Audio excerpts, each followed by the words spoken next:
During our third part of the tutorial, we are going to offer a short explanation of DHCP. We will complement our explanation by offering a demonstration of how to install a DHCP server. DHCP stands for Dynamic Host Configuration Protocol, and its main aim is to automatically assign IP addresses to client computers. The IP addresses which are assigned will be chosen from a limited pool of addresses, referred to as the scope of the network.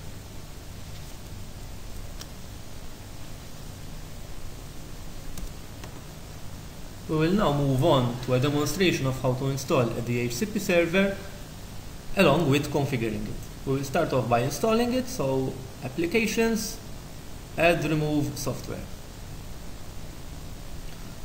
The DHCP server can be found under the Servers category, and since the DHCP server is related to other network computers, I have chosen the Network Servers subcategory.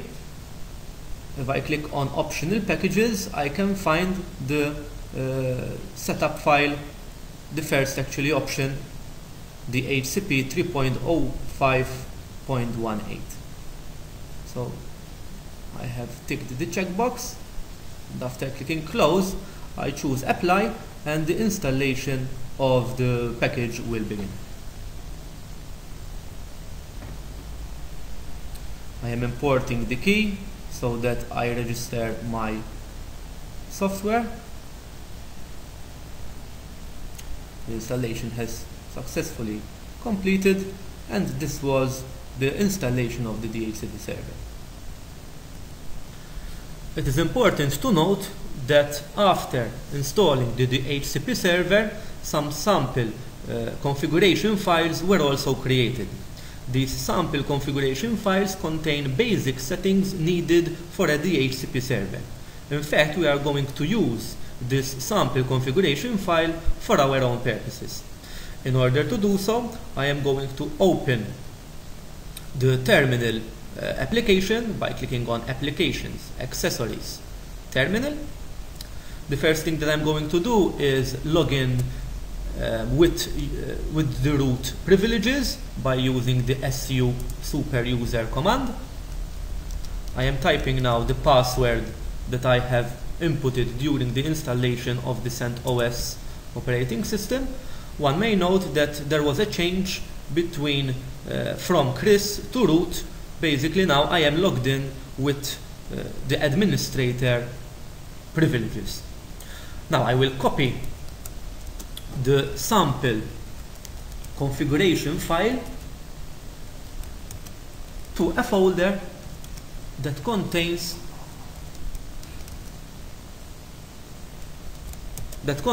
all of the services used by the operating system. The sample file can be found in the USR shared doc DHCP 3.0.5 folder, and I am copying it into the etc folder, which is the folder where the services are kept. I am overwriting the current blank configuration file, and now I will need to extract some important data from the sample file I have just copied into the etc folder. I am going to use the gedit tool to do so, which is similar to Microsoft's Notepad. I will need to extract three important pieces of information, which are the subnet mask, the router,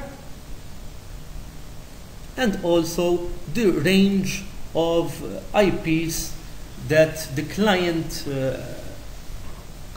computers will be able to receive.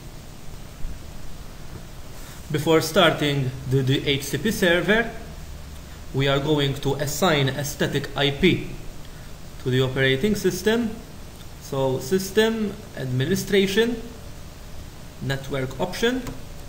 I will need to retype the root password to get administrative privileges.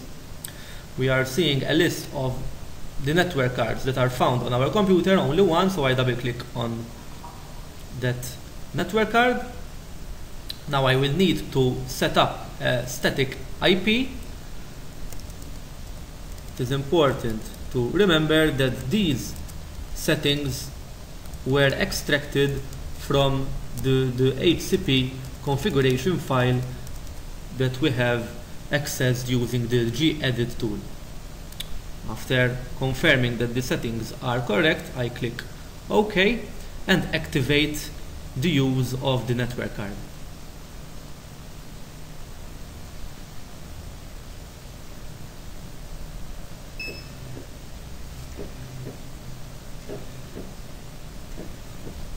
Now I will need to start up the DHCP server.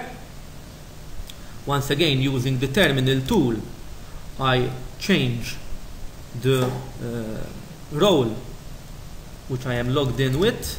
So I am going again to the super user role, and by typing in the command needed to start up the DHCP server using the service command, everything seems to be working fine. And now we will move on to test our DHCP server. Let's say we have a Windows-based client that is on the same network as the Linux-based server, and we will see if the Windows-based client will be able to retrieve automatically an IP address from the DHCP server installed on the Linux-based server.